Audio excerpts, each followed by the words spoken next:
Are you tired of not making any money on your Pokemon card investments? Are you just sick of sending cards off to PSA and only getting 6s, 7s, and 8s back? Are you tired of having binders full of cards and you have no idea which ones to grade? Good news, everyone! Well, that ends today because I'm going to be giving you 4 literal hacks on which cards you should be grading to at least turn a profit on some of your binder cards. So the first idea I want to talk about is probably the most common, but it is really important, and that's going to be condition. Also, guys, stick around to the end of the video because I'm going to be sharing probably one of the most important nuggets of information that I've ever shared on YouTube. He's not lying. So I brought 3 cards out. They have nothing to do. Let's forget about the cards themselves, but let's talk about some different condition situations and issues that these might have or not have and what we're looking for. So I think a lot of times people, first thing they do is that they look at this card and they're like, huh, it's good, right? Good centering. Doesn't look like it has any damage. Wrong. But then we get to the back, right? And we see, okay, there's a little chippy right there. There's some chippiness right there. Let's just zoom in. So one thing that I like to use, guys, is I like to use like a little watch magnifying glass, or it's like a little key magnifying glass. If you see my other videos, then you know what I'm talking about, but that will bring these flaws out right away. And that's one thing that you really want to be looking at. So you can see that there's really damage on all 4 corners.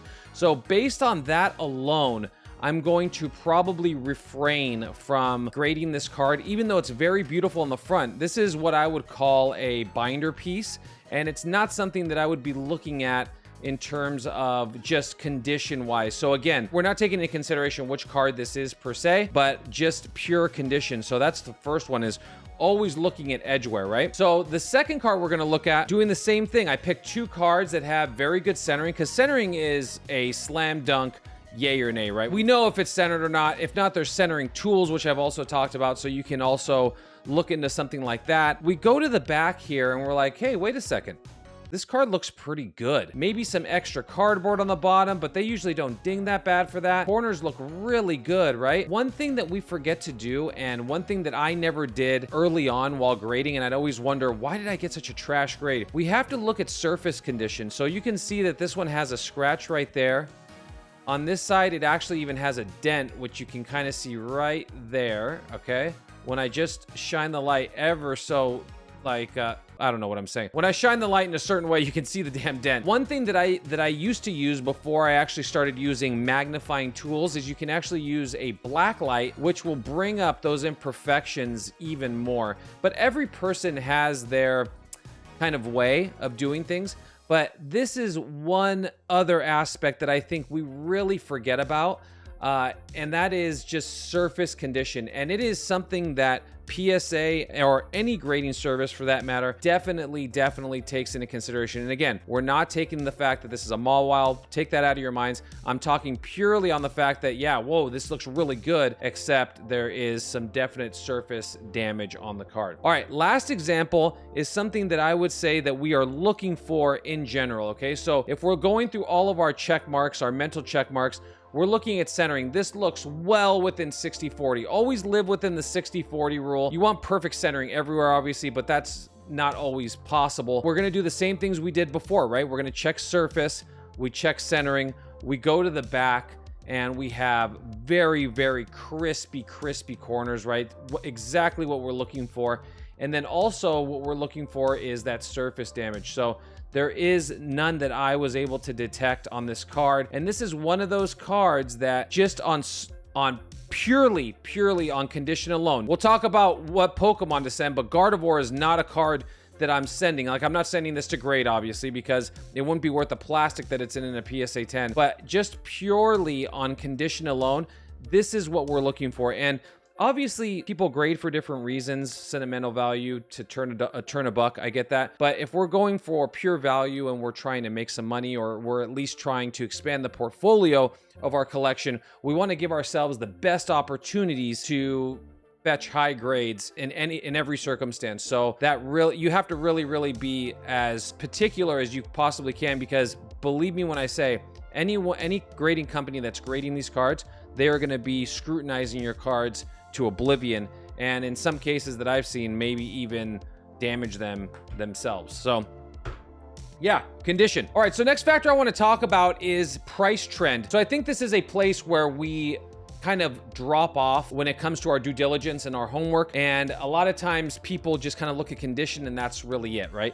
So if we're really trying to fetch that value, it is our job to do the homework, right? So what I mean by price trend is, and I'm using Polka Data, okay? I can link them down below. Great site, good kids. I got to actually meet them like 2 years ago. Very cool dudes. I like them a lot. Great resource, great site, and I like that they go off of last sold listings on eBay. So we're gonna look at this price line, okay? And what I did here is I went over to select grades and I took everything out because I'll show you PSA solds, all that stuff. I took everything out except for raw. So when it comes to grading, one thing that I like to do is I like to be sending in cards if I'm going for value. If it's for other reasons, forget this, throw it out the window. If I'm going for value, I want to see cards that usually have some sort of an upward trend. If not, they can be stagnant for sure. But this is an easy just check or not check, and then you guys can make an educated decision later. Is the card that you're sending into grade, is it trending upwards, downwards, or is it kind of just stagnant? So I always like to check the price line when it comes to trend on the cards. The next thing we're going to concern ourselves with is going to be grading probability and PSA pop report. Now, I know a lot of you are saying, oh my God, this is like too much. I can't even deal with it. It's too... Shut up. I get that. But if you're serious about the whole grading deal, then we need to be serious about the cards and like, you know, what they're doing in circulation and how they're grading, okay? So what do I mean by that? So I chose the Umbreon Alternate Art from Evolving Skies. I think it's a very, and David, if you want to throw up a picture of it just so we're all on the same page, because people might be like, oh, what is that? What we need to concern ourselves with here, guys, is what are the likelihoods of me getting a PSA 9 or 10? Let's just say we're trying to give ourselves the best opportunity to get the highest grade. So let's just say we're hunting for 9s and 10s. What's the probability out of how many cards have been sent in? Am I going to get a PSA, 9 or 10? So what we want to look at here, guys, so we have the Umbreon Alternate Art, the number 215. There have been 11,197 that have been graded, okay? So 8,536, and this just shows you that I do this stuff on the fly, but I mean, the concept is there. So you have a 76% chance, if that card is obviously in near mint to mint condition, 76% chance that you're gonna get a PSA 10. And those things sell for $900 to $1,000. If the stars align, I like to have cards that have a high probability of grading a 9 or a 10 if I'm looking to, to sell them or to turn them around for profit, to reinvest into my own collection. Obviously, population report is important because the less there are of the PSA 10s, usually they tend to cost more, right? Because they're more scarce. Obviously, the population isn't as high, supply and demand. But there are outliers like cards like this, and especially in newer cards. Newer cards are always going to grade better than vintage cards because obviously they're in better condition. They're just not as old. Just like my skin isn't as good as a 20-year-old skin, right? I just know that because I'm older and I've seen more suns. I've seen some things, man, and some stuff. You get what I'm saying? So that is something that I always concern myself with, is the probability, because here's the thing. If it's a card that's very hard to grade and it costs me a lot to buy, I might not take that chance because I want to really lessen my chances of getting a lower grade at any cost. So this is one of those ways. Obviously, long term, I do believe in population, lower population, higher value, but I'm in short term gains. I definitely think it's something that we need to quantify and take into consideration if we're trying to make those, those short-term flips or gains, okay? Last but not least is the most important bit of information that I don't know that I've ever even said on YouTube when giving this type of advice, and it's probably the most filthy hack and really the most important that people need to be concerned with, especially with grading and especially with trying to make money, okay? Or in my case, I just try to reinvest it into my own collection because I'm just a degenerate like that. But if we're trying to actually make that true value in terms of grading, we need to figure out what our risk tolerance is, okay? So what do I mean by that? Using a resource like Polka Data or something, TCG Player, something that tells you the grades all in one place where you don't have to go kind of like hunt for the pricing of 8s, 9s, 10s, but really I'm gonna concern ourselves with 9s and 10s. I like to look at the market value. So this is the market value right now. So they're selling on eBay for 150. Take into consideration that could be based last sold on condition. Maybe it wasn't as good a condition. TCG Player also has at 143. 233, and then card market at 218. I like to just match. This is like reading credit scores on people, right? I like to match the two closest, and I'm gonna just say that this card's probably within the $150 to $170 range. Now, what do I mean by risk tolerance? You need to be calculating, or at least taking calculated risks or educated decisions on which cards you're grading, for what reasons, and what could be the probable outcomes. So now that we've done all the checklists, check condition, checks are all this stuff, right? Check PSA pop report, check trend, all these things. I want to buy a Lugia near mint to mint condition. It's going to cost me between $150 and $170. Now I need to take my risk tolerance into factor, right? So in this case, let's say PSA says that 30% of the time or 40% of the time you're going to get a 9. That's very high. That's almost 50-50. Not even going to be making my money back. And that's not taking into consideration buying the card, waiting, the cost of grading, getting it back, selling it, fees on that sale. Risk tolerance for me, just to make $319 in a PSA 10, risk tolerance for me is very high. I'm not in it on this card if I'm trying to do this as an actual play. I hope that makes sense, right? So most of the time, or half of the time, best case scenario, going to be making less money back than what I paid for the card.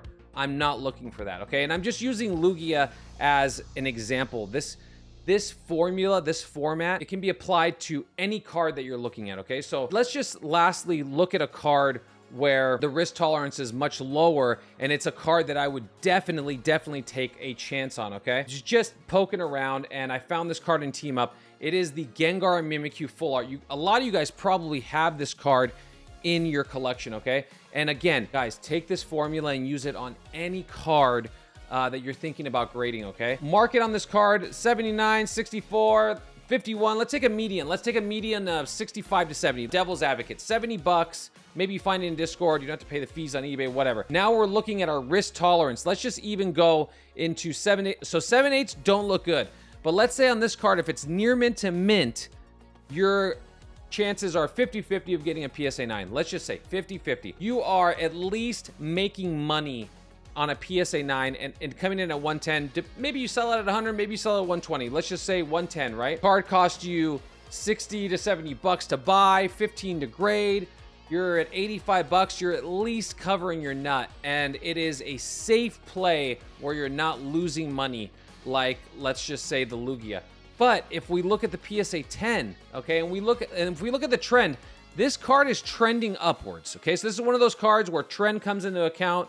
We obviously look at condition. We got to look at population, what the chances are. PSA 10, there's 355 of them. There's a lot less, right? But I think a lot less of them are being graded, and maybe the condition just isn't as good. 182. So we are more than doubling our money, probably approaching tripling our money if we grade it, and by the time it comes back, if it's trending up. If the raw card is trending up, that means the graded price is also trending up. We really have to take that into consideration when we're grading these cards. This is a perfect example of a card that I would definitely take that risk reward factor on and go for the grade if I had it in a near mint to mint condition. And again, guys, this is stuff that's in your own collection, or maybe you wanted to go out and buy it. Maybe you're at a con or something like that. This is one of those cards you might want to snipe. You can make a nice little comeuppance. All right, guys, I hope you enjoyed today's episode. I know that it was completely different, and it's probably going to be very, very useful in my opinion. Sound off in the comments down below. Let me know if you enjoyed it, what your thoughts are, and yeah, how we can improve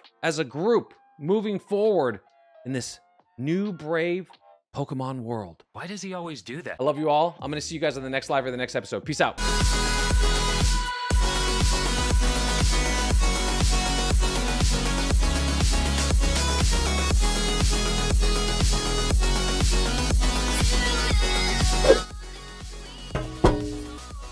Yeah, I'm talking to you.